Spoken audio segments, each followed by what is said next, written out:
Hello everyone, welcome to this tutorial for my ethereal celestial version of the hymn There Is a Fountain. In this tutorial I'm going to go over any potential trouble spots, some tips for overcoming those, and some insight into this arrangement and my thinking behind how I arranged it. So I want to point out just a couple things at the very beginning that pertain to the whole song. So the first is the tempo marking. You notice it says rubato. It also has a metronome indication there of 63 beats per minute. That is the ballpark tempo. However, I don't think it should be played like a robot without any rhythmic variation at all. I think it should ebb and flow, and it should do so quite a bit, and especially in certain spots. And so the instruction there for rubato is to not let yourself lock in to a steady tempo, but let it breathe and ebb and flow. The second thing I want to point out is the key signature. If you've played this hymn a lot, or if your ear is paying attention, you'll notice that the song is in A major, and yet the key signature shows it being in D major. That is purposeful. That's not a typo. That's because I'm using the Mixolydian mode, and I'm also borrowing from the Aeolian mode throughout this arrangement, which flattens the 7th scale degree, which means that all of your Gs that would normally be sharped in A major, I want you to play them as naturals. And rather than just writing a natural every time there's a G, every measure, I just take it out of the key signature. So it should be easier to read that way. I hope it is.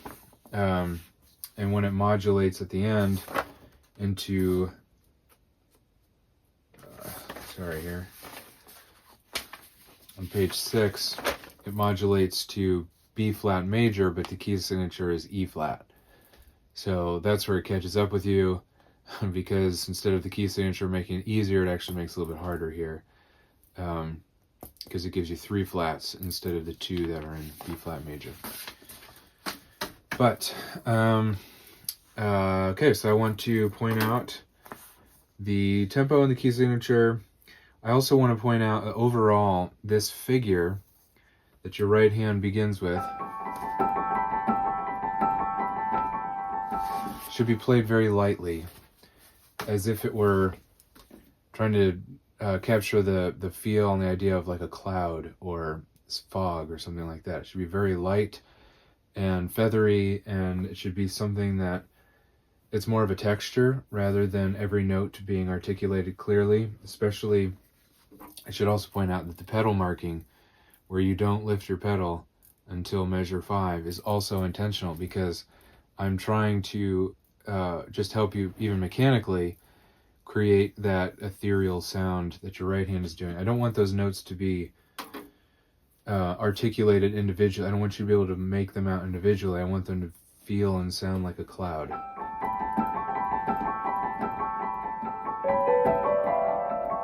And even your left hand there in the intro is contributing to that kind of cloud sound. And then if you keep your right hand soft and feathery, then you won't have any trouble when your left hand comes in with the melody. You won't have any trouble getting that melody to be obvious and clear. I tried, because a lot of the Fs are flat, and oftentimes the Cs are flatted, or I'm sorry, not flatted, naturaled. The Fs are often naturaled, and so are the Cs. If it gets like in your left hand, you have only F naturals until the melody comes in at measure 5. It's supposed to be sharp, so I try to put in these courtesy accidentals throughout, where at least for me, when I was playing it, I was naturally wondering, did I make that natural or sharp? So just a courtesy. Hopefully it's helpful to you. But I'm getting ahead of myself. So your right hand, if that is hard for you to make that feathery and light, there's a technique that my professor taught me in college, which is to not, when you're trying to play something soft, very soft, especially if it's a fast thing, a fast tempo that you're trying to play softly, but you obviously don't want the notes to not sound. You want everyone to sound. your natural tendency is to soften your fingers, make them kind of like jello, make them like very limber. And the problem is then you oftentimes get notes that don't sound. So my professor taught me, keep your fingers rigid. Keep them, I'm not talking about like unrelaxed or tense, but keep them rigid. Keep them firm.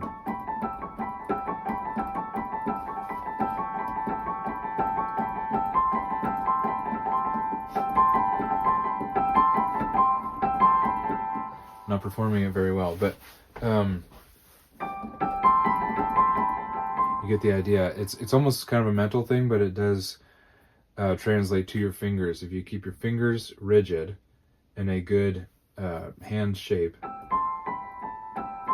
and you let the quiet energy or the lack thereof, the motor movement that gives you the soft sound come from the actual movement of your fingers up and down, but you keep the shape of your finger very rigid.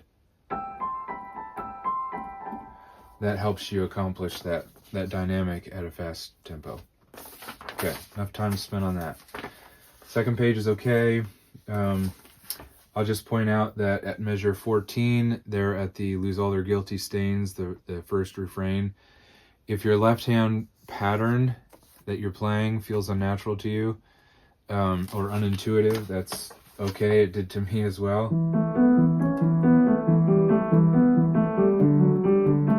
Just keep practicing it hand alone, your left hand alone, till you feel comfortable with it is totally fine. It's what I did. And I'll just, before I move on, I'll just point out that one interpretive element of it is it's kind of taking the baton from the right hand that had the ethereal, fast-moving pattern.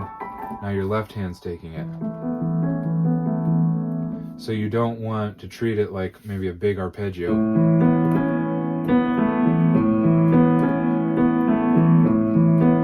There's no counter melody in that.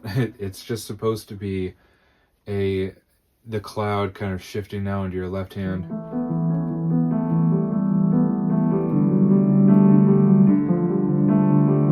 So it's fast, it should be kind of blurred together a bit. The pedal helps with that. But no note really standing out from another one, and let your melody just sit on top.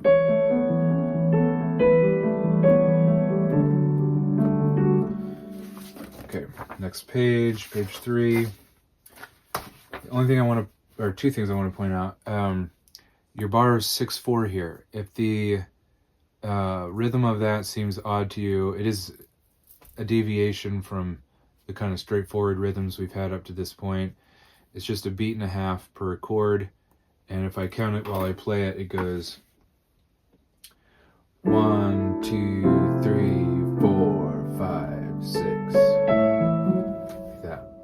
If I start the measure before, at measure 20, it sounds like 1, 2, 3, 4, 1, 2, 3, 4, 5, 6. And of course, if you're playing rubato, it doesn't sound as syncopated as that. It doesn't feel as syncopated as that.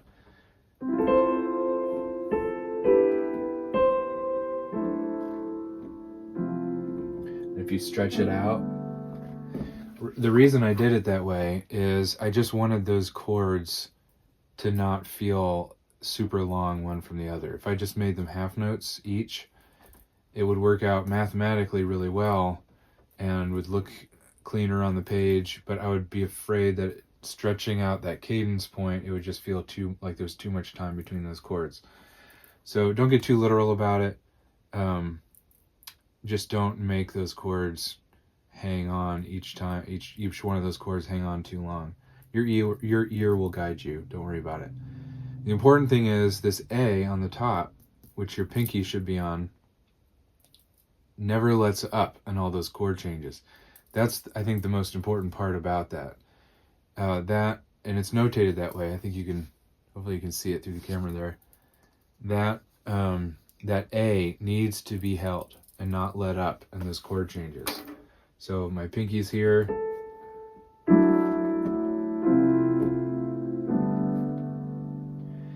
I'm playing on a keyboard right now. If you're playing on an acoustic piano, that A ringing out even as you let up the pedal between those chords is not going to lose its sound, and it's going to sympathetically vibrate, especially if your piano's in tune. As you play those other chords, it's going to kind of make that note re-ring a little bit, and it gives it a really nice sustained sound as those chords move. Measure 22, your left hand begins a new pattern. This kind of that it's going to be utilizing for the next while. And I just wanted to point out the fingering, which I don't have listed, because I actually found that it works really well to just use your 1 and 2 fingers. Like that. And then when the pattern comes in again on page 4, it's the same thing. Obviously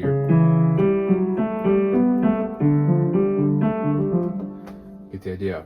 I think it happens again. Yeah, on measure 34, when you have that big arpeggio on the left hand, it goes, and then it starts that movement here. Now this is where your fingering will change from just 1 and 2, and I notate that. I put some suggested fingers in here. If you follow my suggested fingering, which you don't have to, if your hands are different, it's not comfortable, whatever, certainly come up with your own fingering. But for me, this fingering lent itself to the least amount of changes. So changes in hand position. So with this fingering, by having the pinky cross over right here, pinky, I gotta remember what it was. Doing this from memory. Pinky, and then pinky. I only had to make a hand position change twice once I got up here, so that's why I chose that. Did I get everything? Yeah. Okay, page 5. I just wanted to point out that when we get to this instrumental section, is what I call it. I'm not sure what else to call it. It's at the end of that second verse, and we have this this section that moves and is dramatic, and it kind of modulates around and eventually gets us to the new key. It is normal, so it's normal in it's conventional if you're in a sharp key, or at least if your key signature is in sharps, that when you start moving into different chords and things, you keep them sharps. And the problem is so this is G flat major 7 chord that I'm outlining in that measure. F sharp major 7, which is how it should be notated, is really hard, I think, for pianists to read. We naturally read flats much more easily than we do sharps. So I went into my notation software and I manhandled it to notate it as flats instead of sharps through this section. And then in addition, I wrote the chord names above each measure that measure is outlining. So in the midst of having to read all of these accidentals and move around different key centers and all of that, at least for me, it's helpful to know. I would have if I was reading this and it didn't have the chord symbols in there, I would have written them in. That would have helped me navigate my way to those notes a lot quicker. So I don't know if it's helpful to you. Ignore it if it's not, but I just put those chord symbols in to make it easier to read. And then over here, you'll see a D flat, A flat, A major 7, and F7. The nice thing is each of those measures, it doesn't change. Once you get your hand in the position of those notes, it's 4 beats of just the same thing. So, anyway, I hope that's not unnecessarily difficult. At measure 43, I just want to point out the tenutos. That whole section, again, is just this ethereal wash, but at measure 43, you finally get a moment for a little bit of a melody.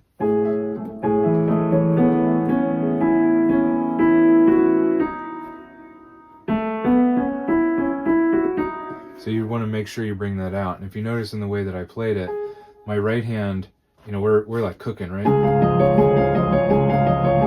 And then I make my right hand suddenly much quieter when we get to that spot.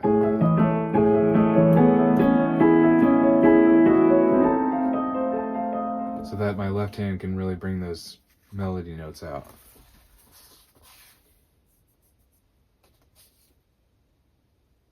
Okay, that's it on that page. Finally, last thing I wanted to point out was here at the very end. You want to make sure two things. Again, there's a tied note on that B flat. So it's the, how do I describe it? It's the of beat 3. 3 and 3 E and and you hang on to that B flat, which you're going to do some, I'll show you how to do it, into this last chord so that that B flat doesn't resound when you play the chord. So if you're going, if that's getting you to that end, then you switch without letting the note out to your pinky and then play that last chord.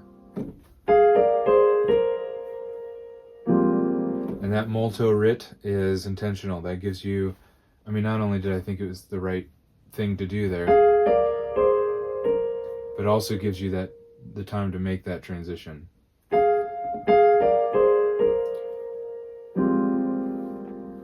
Again, the pedal marking here, never letting up from measure 54 to the very end, is totally intentional. We're going for that ethereal soundscape again. So when you get to that, don't let the pedal up. Let that last chord, the last chord is not supposed to be a nice resolution. You know, it's not supposed to be, or soprano 7. It's just supposed to be more ethereal soundscape. So keep it soft, light, and don't let the pedal up. All right, just real quickly, my thinking, that's all the trouble spots I was going to point out. My thinking in this arrangement, as I've already mentioned, it utilizes the Mixolydian mode and dips into the Aeolian mode, which, if you know modes, is Aeolian is the minor key. So if we're in A major, then I'm borrowing from A minor. So that's a flat third, a flat sixth, and a flat seventh. So I'm making a lot of the C sharps natural and a lot of the F sharps natural. But I'm not always doing that. I'm most of the time, I think it's most of the time, I'm keeping those sharped, but I'm always making the G flatted. So it's a G natural. Anyway, it's the reason I did it is it gives it this kind of almost cinematic, celestial kind of feel, and arrangers typically will oftentimes when they're arranging hymns, they'll look to the lyrics for inspiration for how to arrange a song. And for a song like There Is a Fountain, you think fountain, and it's a song about the blood of Christ. And so trying to create an arrangement that pictures a fountain would be like a natural go-to, almost kind of cliche way of arranging the hymn. And I've done it this way before, and I've known others that have done it, and it's beautiful and it's effective. I'm not knocking it at all. But to me, I've done it before, and it felt like, okay, that's what everybody would naturally do. So I wanted to come up with something different and fresh. And I thought, oh, if I did something kind of ethereal and drew on my film scoring experience, get something modal in there. Already I was kind of hearing this, that da da da da da da, and I thought, oh, I should build something around that, and then started noodling around and I came up with this.